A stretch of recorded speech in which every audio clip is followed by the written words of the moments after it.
Yippee-yi-yo, and everybody having a ball. Yippee-yi-yo, I tell all the fellas stop the name calling.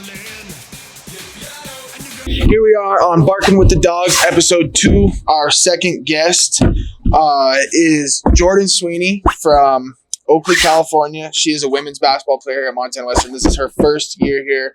And I would just like to first ask where you're from, what high school you went to, and what led you to your first college. So I'm from Oakley, California, which is inside the Bay Area.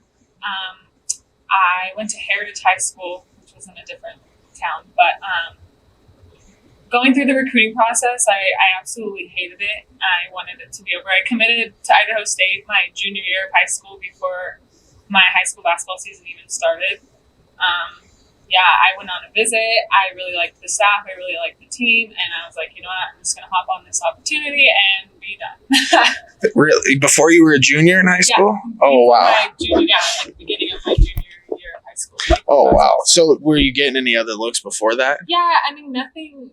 I didn't really have any other offers. I probably would have got more. I was talking to schools, but Idaho State had been recruiting me since like my freshman year of high school. So I was like, you know what? I think that they're interested, and I'm just going to go with it. All right. I like that. How about your high school? How big is your high school? I think like 2,500 kids. Oh, wow. Yeah. For reference, I'm from Shepherd, Montana, and I had 40 kids in my graduating class. So it's very interesting to hear the viewpoints from people who go to school with kids that they don't know. Yeah. So did you have any other, there's probably some famous players from your school, whether it's women's basketball, men's basketball, football, it don't matter. Is there any famous athletes from your high school? So, there's one. He plays at Vanderbilt right now. He's actually one of my best friends. Ezra Mignon. Really? Yeah. He's only like 5'9". Hopefully that's not wrong. He'll be fine. But he's like their starting point guard right now. Oh, and really? He graduated in the SEC, really? Yeah. Wow. My brother's high school is where like Joe Mixon played. So like that was my brother's running back his sophomore year when he was the quarterback at Freedom High School, which is the high school I was supposed to go to, and I see. Yeah, That's there's some other cool. really big names that came out of it. I can imagine. Is it weird going to school, you think, with people like that when you're in Montana? Like, we don't have those players we do have Troy Anderson in the NFL, claim to fame here for our podcast for today. Maybe we'll try and get him on here in the next few weeks. That would be a great idea. But how different is it coming from a bigger high school like that to come in? Then you go to Idaho State, which is still quite a lot more students than here. Yeah. Now here you are at Western. What's that transition been like? Girls on the team are always joking with me that like I'm famous, but I'm not famous at all. But just because like I come from a very connected area, so like like another running back from my high school conference is Najee Harris. Antioch. I do know that he went to Antioch. Yeah. So and that's who I played at Antioch High School multiple times here in our league. Oh, wow. So, and there's some other really big names that have come out of Pittsburgh High, Antioch High. Yeah, that's crazy. That's crazy for us guys. We just don't get to see that type of thing. Like if we see someone somewhere where we're in another place, it's unreal to get those opportunities. Yeah. So, I mean, what's it like coming to Montana Western where just, everyone's kind of the same here. We just kind of treat everyone as we go. Is it different in a way? It's actually funny. You guys all know each other. It seems like you know a last name, and you're like, oh, I know their uncle's daughter. Like you just know like that's everybody. My parents come from graduating classes of less than 20, so I mean, everyone knows. Like my mom's high school is rivals with John's high school, Class C schools and things like that. So we are a lot closer. So I guess next I would like to ask, what brought you to Montana Western? If you don't mind me asking, why'd you leave Idaho State? Did you think it was a better opportunity here at Western? Did you think there was more playing time, coaching change? I know it can be an amount of things. So what was it for you? Yeah. So actually quite a few of us left at the same time. I think there was 9 of us that entered the portal last year. And it seemed like it was some big drama, but it really wasn't. I think we all had our own personal reasons. I was ready to start somewhere new. Wasn't really enjoying basketball as much. Not that it was the environment, but I kind of had gone to this headspace that I did not like it. Playing time, I wanted to have a bigger role. And I used to say, like, I was going to never be the athlete that would transfer, you know, like I'm going to be a good teammate and work hard and, you know, do what I can to help my team no matter what that was. But then after 3 years, it was like, you know what, like I've worked kind of like my whole life for this, and I think I'm ready to step into maybe a bigger role. So yeah. Yeah, I mean, you've obviously filled a very large role. You're playing point guard right now. Is that what you played at Idaho State mostly? Was one? Yeah, one or two. So, I guess what I would ask next is, how is the transition from playing Big Sky Conference? You guys were champions, I believe, once, correct? Twice. Did you guys ever win the conference tournament? Yeah, 1 year. Won the conference tournament, so you went to the NCAA tournament. So going from that level, you're seeing some top level athletes at that level. So what has it been like coming from that to the Frontier Conference? I think that I played with a lot of international girls, so they all came from club teams playing in FIBA and like had like a lot of experience playing with like older girls, and they were just very talented. Yeah. And it's just like kind of a different type of basketball that we play here in the States. Yeah. And I think that like playing with them was awesome, and I learned a lot from them, and they're some of the best players I'll ever play with. But I will also say that like the difference between like players here in the Frontier and stuff, mid-major schools, I feel like it is a matter of almost opportunity.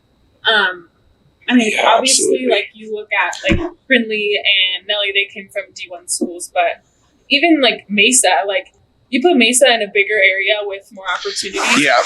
She could have gone to a bigger school, and I think that's where it is different. Yeah, absolutely. I would agree. And for football, it's certainly hard. Sometimes you come from a smaller school. You know, there are multiple kids that have gone to huge D1s from the smaller schools. Don't get me wrong. But do you think it's that same thing for basketball, where if we were to get – Mesa's hometown has less than 10,000 people by a large margin. So do you think if she was recruited in a higher area that it can change things, is what you're saying? So I think I played on – an EYBL team, and I don't know if you know what that is, like the Nike League for AAU. And so I played with some of the best players in college basketball right now that are on my team. And just wearing the jersey, I was wearing like Cal Stars, and having connections and having AAU coaches that know all these Division I coaches on like first name basis definitely like opened a lot of doors for me.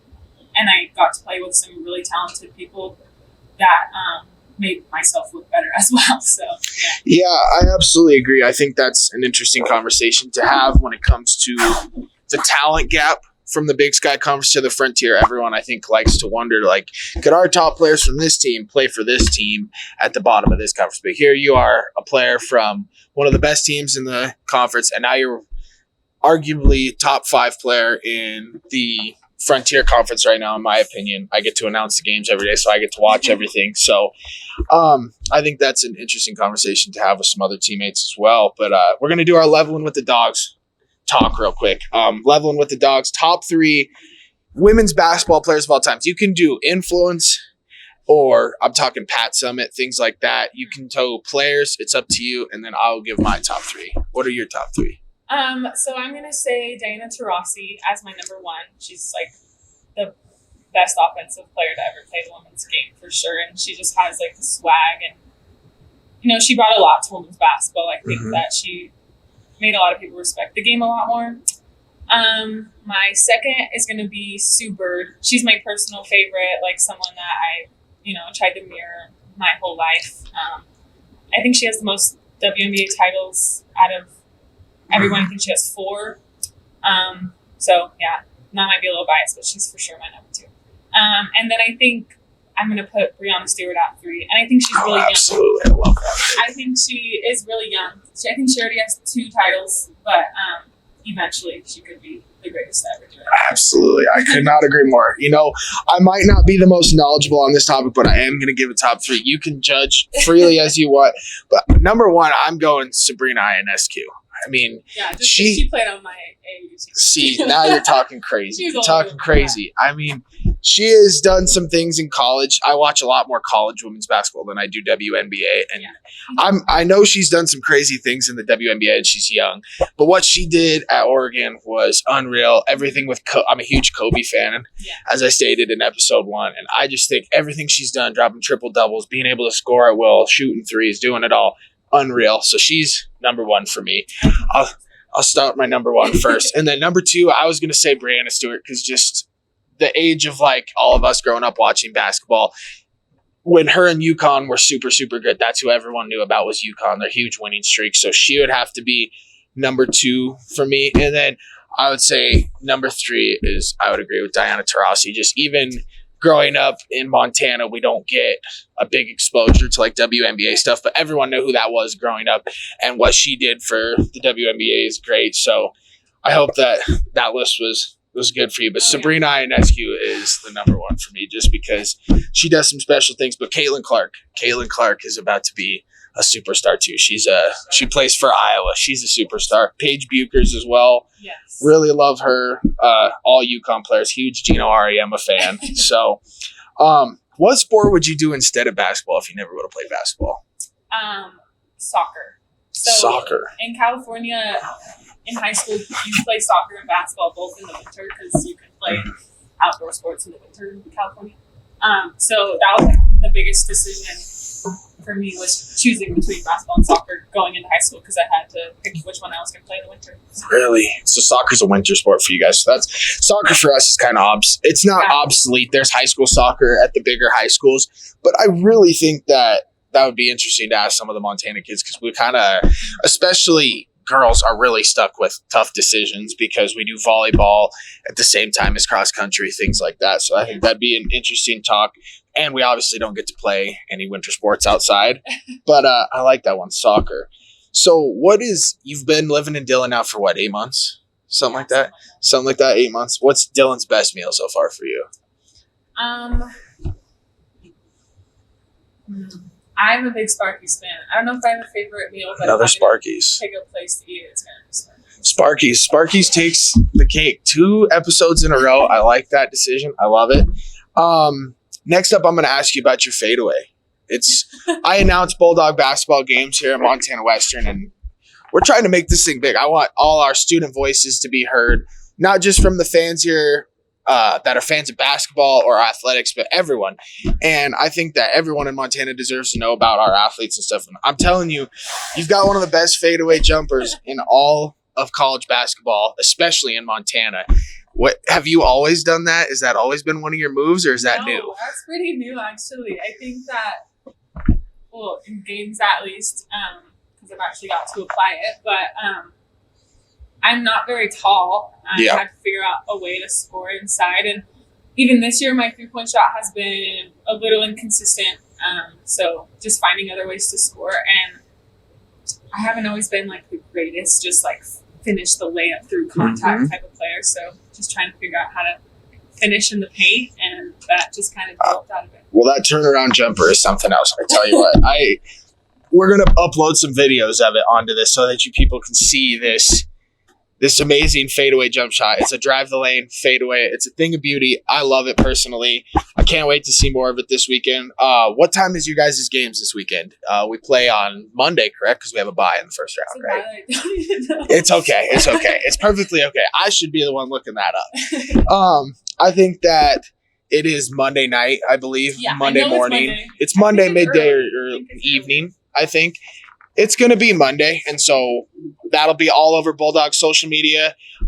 We'd love to have you guys tune in and watch the girls play. They don't know their opponent yet because they've got a first-round bye, finished number 2 in the conference. They'll be playing at the Four Seasons Arena, just like the men's team. And it's a neutral site thing. It's different for you because you obviously played a lot of games that were far away at Idaho State, things like that. So I'm thinking that's not too big of a worry for you, just going to play in the Four Seasons. It's a really cool place. That's actually where state basketball was my senior year. We didn't make it, but I know that it's a cool arena. It's going to be a cool experience for you ladies.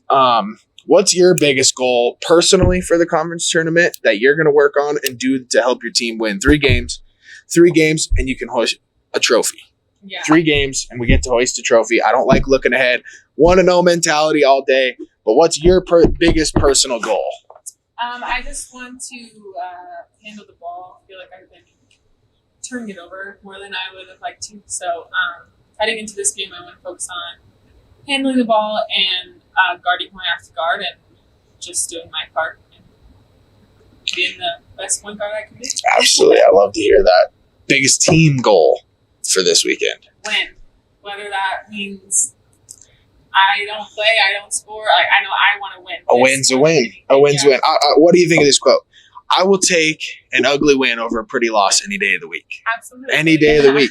And I think that's just what we need to do. Like I said, I'm not the most knowledgeable on basketball, but I get to watch things up close and personal. So I'm really hoping for some big wins this weekend. I know I'll be watching from home. For everyone that ends up watching this podcast, this is episode 2 of Barkin with the Dawgs. The women's basketball team is going to be playing on Monday at the Four Seasons Arena. Please log into YouTube on Monday. And I really think that you guys have a great chance to do something really special this weekend. Yes, I hope so. I'm glad to have you on here. It was very nice to talk to you. I don't think we've actually hardly spoke 2 words to each other before this. So it's very nice to meet you and get to know more about you. And you're a junior, right? You're going to have one more year. We love to see it. We absolutely love to see it. Me as well. So, all right. Good luck this weekend, and thanks for coming on. All right. Tune in. This guy's up next.